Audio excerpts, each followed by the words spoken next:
Hello friends, আমার চিন্তা আমি চলে এসেছি অন্য নতুন ইউটিউব চ্যানেল ইন্টু শেয়ার কিচেনে। আমরা সাথে নতুন রেসিপি শেয়ার করবো। সেটা হচ্ছে আলু দিয়ে কুচো চিংড়ির তরকারি বানিয়ে দেখাবো। সেটা বানাতে কী কী উপকরণ লাগে আসুন দেখাই। তার আগে একটা কথা বলে দিই, আমার চ্যানেল রেসিপিটা ছাড়া আছে, আপনাদের যদি ভালো হয়ে থাকে অবশ্যই লাইক কমেন্ট শেয়ার করবেন, বেশি বেশি করে শেয়ার করবেন। যদি আমার চ্যানেল আপনি নতুন হয়ে থাকেন তাহলে প্লিজ সাবস্ক্রাইব করে দেবেন, নিচের বেল নোটিফিকেশনটা অল করে দেবেন যাতে আমার ভিডিও আপনাদের কাছে আগে পৌঁছে। তার জন্য আলু দিয়ে চিংড়ি মাছের রেসিপিটা বানাতে কী কী উপকরণ লাগে আসুন দেখাই।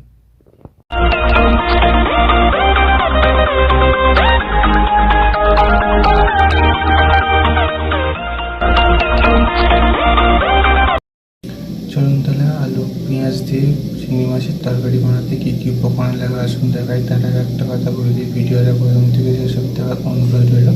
তার জন্য রেসিপিটা শুরু করি। এখানে আমি দেখুন 4টি আলু লম্বা লম্বা করে কেটে ভালো করে ধুয়ে নিয়েছি।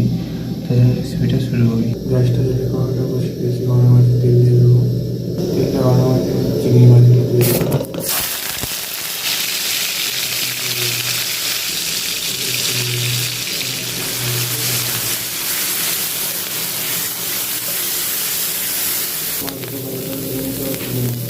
গ্যাসটা কড়াটাতে আমি তেল দিয়ে দিয়েছি।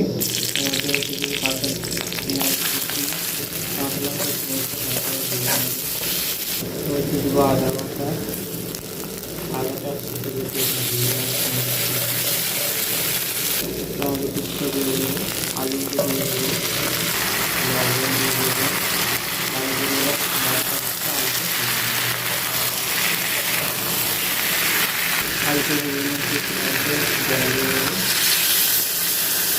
হলুদ দিয়ে দেবো, লঙ্কা দিয়ে দেবো, জিরে দিয়ে দেবো, ভালো করে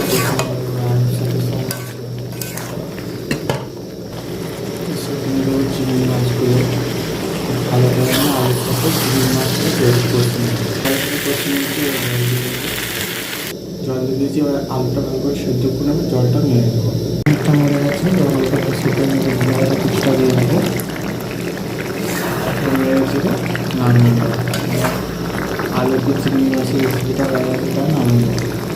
দেখুন আলু দিয়ে চিংড়ি মাছের রেসিপিটা রেডি হয়ে গেছে। এই রেসিপিটা আমাদের ভালো লেগে থাকে অবশ্যই লাইক কমেন্ট ও শেয়ার করবেন, বেশি বেশি করে শেয়ার করবেন, আর প্লিজ সাবস্ক্রাইব করে আমাদের পাশে দেবেন। চলুনটা দেখাচ্ছে নেক্সট ভিডিওতে। এরকম নিত্য নতুন ভিডিও পাওয়ার জন্য আমাদের চ্যানেলটাকে অবশ্যই সাবস্ক্রাইব করে আমাদের পাশে থাকবেন। তার জন্য দেখাচ্ছে নেক্সট ভিডিওতে। আর আপনারা এইভাবে ঘুষো চিংড়ি বা ছোটো চিংড়ি মাছ এগুলো তরকারি করে দেখবেন, আশা করি ভালো লাগবে। তার জন্য দেখাচ্ছে নেক্সট ভিডিওতে।